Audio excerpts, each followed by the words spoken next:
Hi guys, welcome back to my channel. I'm Muriel. This is As Told by Muriel, and I am going to break down what you should look for before signing your long-term care contract. I will include an example of my contract, one of my contracts that I worked this year, and show you some of the things you should look for before you sign your contract. So let's get into it.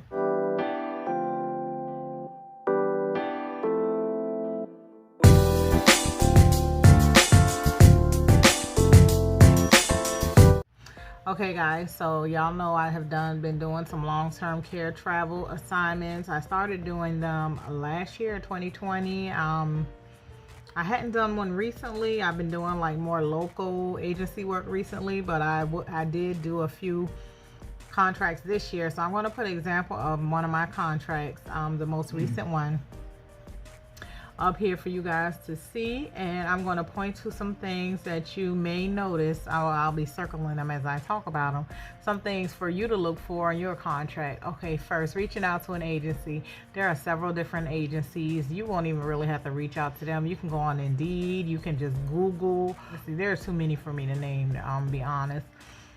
As some of you may know, I'm an RN, but I was looking primarily for long-term care, and there were quite a few long-term care contracts for travel out there, but the majority of them, not the majority of them, they will accept RNs. Don't get me wrong, they will accept RNs, but there were a lot of LPN contracts out there.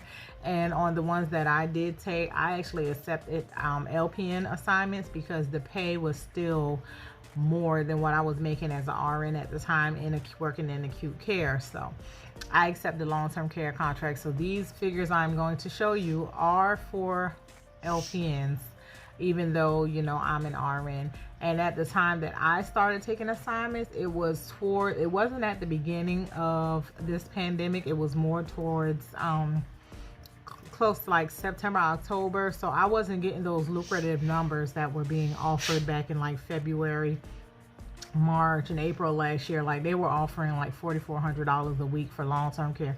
By the time I started taking the assignments, it was dwindling down some. It was more like $2,000 a week, $1,800 a week. You know, the amount was decreasing. And especially for me, I was looking for travel, but I wanted to stay kind of in the vicinity of where I live, because I did not want to go far from home. I wanted to be able to either just stay one night, 2 nights away from home, but be home the majority of the time. And so the contract I am showing you, I was actually over 50 miles away from where I work, but I would return home daily.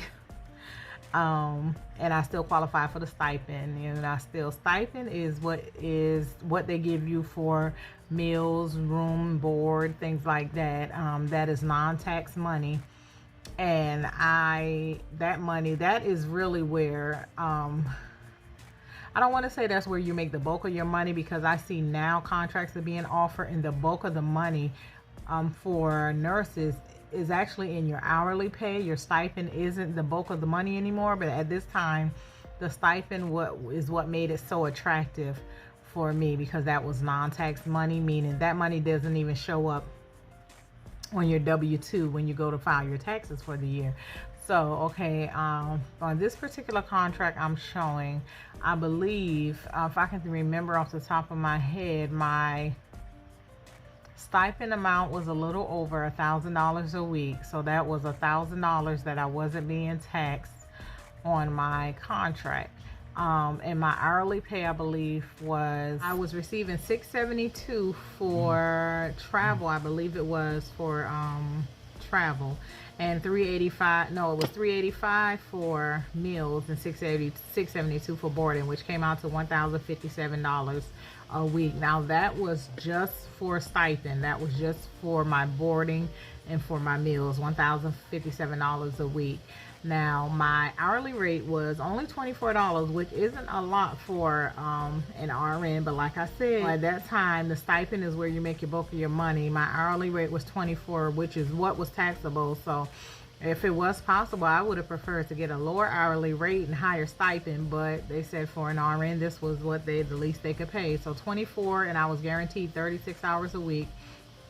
So that is what, 20 times 24 times, oh, I can't do the math, y'all. Somebody in the comments tell me. On this contract, I was bringing home like $1,800 a week. 17 or $1,800 a week total. Now, mind you, that's, like I said, that's for per week. That was for 3 12-hour shifts. This is in long-term care. Those hours were guaranteed. Now, mind you, in this contract, you'll see where it says 36 hours guaranteed, because some people have found that they have gone to work assignments and then they are not getting their hours. Like, the job is just working them 1 day a week, 2 days a week, but being that their hours were not guaranteed, they did not receive their full pay or their full stipend because they only worked like 2 days a week. With this job, with this contract, my hours were guaranteed, and there were times that the job only had me scheduled like 1 day a week, sometimes 2 days a week, but because my hours were guaranteed, they had to pay me my full pay.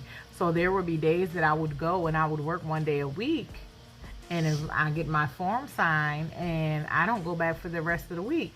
But it's because they didn't schedule me. Like, this job would give us our monthly schedule, and so I would be on them. I would be like, okay, can I get my schedule? What days do you need me? Like, I would have to constantly be on. Y'all know in long-term care things are disorganized as it is. They would not even sometimes know that they would ask me, they would reach out to my recruiter for me to extend my contract, but then they would forget that I even extended, and I would have to go to them and be like, okay, you know, what do you want me to work, whatever. Now, mind you, it's not my job to keep going to y'all, telling y'all my hours are guaranteed, is this all you want me to work? But my main thing was, I at least need to be scheduled 1 day a week, not the fact that I just didn't want to turn in a blank sheet of paper at the end of the week, you know, because who's going to sign a blank sheet of paper? So I at least would get at least 1 day, at least I would make sure they give me at least 1 day a week, because that's all I needed, and I would still get paid my full pay. And it has happened. This is one contract, this was for a 3-week term, and I extended this contract about 4 times. And it would happen often that I would have 1 day a week. Sometimes 2 would happen often as well. There was very rare times that I would actually have 3 full days a week. So I would get paid all that money and work 1 day a week, and then I would be home and I'd be like, well, hey, if I can 1 day a week, I might as well pick up some time, you know, with the local agencies I have near home. So I would make the $1,800 with that company, work 1 or 2 days a week, and then come home and pick up with a local company around here and, you know, make like $400 a shift, sometimes $500, $600 a shift. Yeah, but anywho, just make sure your thing says guaranteed hours. That way, if the company doesn't, because, you know, while you're there, they're going to be hiring people, they're going to be starting new people. Some people are going to be wanting to pick up hours, you know, occasionally, and it might knock you down to where you only get 1 day a week or 2 days a week. Well, hey, don't let it bother you, because your hours are guaranteed. You're going to get paid regardless. So just make sure. A lot of people haven't got caught up like this. Make sure it says guaranteed hours on your contract. If there are any days that you requested off, make sure it's listed in your contract. Let's say, you know, you do a contract, but you tell them, but I need the 23rd and the 24th off. Make sure that is listed in your contract, because if you request these days off and they agree to it and they are not able to give you any hours for that week, or just 1 day for that week, they can't count that against you, that you weren't able to work those 2 days, because that's what they agreed to in their contract. So they're basically saying, okay, I know she needs these 2 days off, but we will still be able to utilize her 3 other days that week. Now, it's not on you to be begging them and asking them, please give me some hours, you know, but it is on them to, you know, they have to keep up with the fact, okay, that she requested the 23rd and 24th off, so they cannot make you work that. They cannot enforce that you work those days if it's in your contract that you are off those days. Also, make sure your shift is correct. Make sure it says what shift you are able to work. If you tell them 7A to 7P, they cannot just throw you on 7P to 7A. They have to abide by your contract. Now, you may be nice and decide, okay, well, I'm going to pick up 7P to 7A, but that's on you. You can make that agreement to do that, but they cannot just switch your schedule up all willy-nilly just based off of what their needs are. Now, something else that can happen that you may end up with doing is working 3 to 6 days in a row. Now, say you're scheduled to do 312s. They may give you the last 3 days of the week and the first 3 days of the next week. So you may be forced into working 12-hour, 6 12-hour shifts in a row. It can happen. It has never happened to me, but I have heard of it happening to some people before. So just be mindful that that can happen. So if that is something you don't want to happen, make sure it's stipulated in your contract that you do not want to work 6 12s in a row or something like that. I didn't stipulate that in my contract, but it just so happened that I didn't end up having to do that. Like, there were so many times, like I said, in my contract and my time that they barely even had the 3 12s to give me. So yeah, but what else can I tell you? Okay, that's making sure that and make sure all this other stuff is correct. Your name, date of hire, your beginning and the end of your contract. Make sure it states what day it begins. Make sure it states what day it ends. Mind you, always start your contract, if possible, on the first day of the pay week, because I ran into where I started my contract, like when I renewed, I would like to take a week off in between. And so my next contract would start like on a Wednesday or a Thursday. And so being that my contract started like the middle of the week, I didn't get my full stipend for the week. Now that happened to me once and I caught on to game. And so I made sure from then that my contract started the beginning of the pay week. So like, say the beginning of the pay week is a Sunday and you renew your contract and you don't want to start till that Wednesday or Thursday, they will not pay you your full stipend for that full week unless you manage to get your 312s in from say you said you can't start till that Wednesday, and the pay week runs that Sunday to Saturday. Okay, you work Wednesday, you work Friday, work Saturday. If you get 312s in within that week, they will pay you your full stipend. But say you start on that Thursday and they only able to give you that say you started on Wednesday and they're only able to give you that Wednesday and that Friday don't have no more time for you, you will get your stipend will be shortened. It is not their fault that you wasn't available to them for the full week, so therefore you do not qualify for the full stipend for that week. So just be mindful of that. Always try to start your contract at the beginning of the week, even if they're not able to schedule you until that Wednesday. At least they had that option to schedule you at the beginning of that week.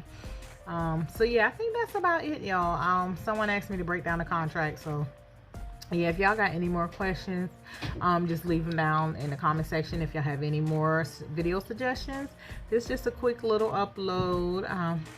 Trying to stay on my every 3 day of doing uploads. So yeah, if you like this content, please hit the like button, subscribe to my channel. Welcome to my new subscribers. My last video did bring me a few new subscribers. I am grateful for y'all. Hope y'all sit back and enjoy, and I will continue to break down for all my new LPNs, new RNs, those graduating, looking to go into long-term care. If you want information about long-term care before you jump off the boat, this is the channel. Y'all have a good night. Bye.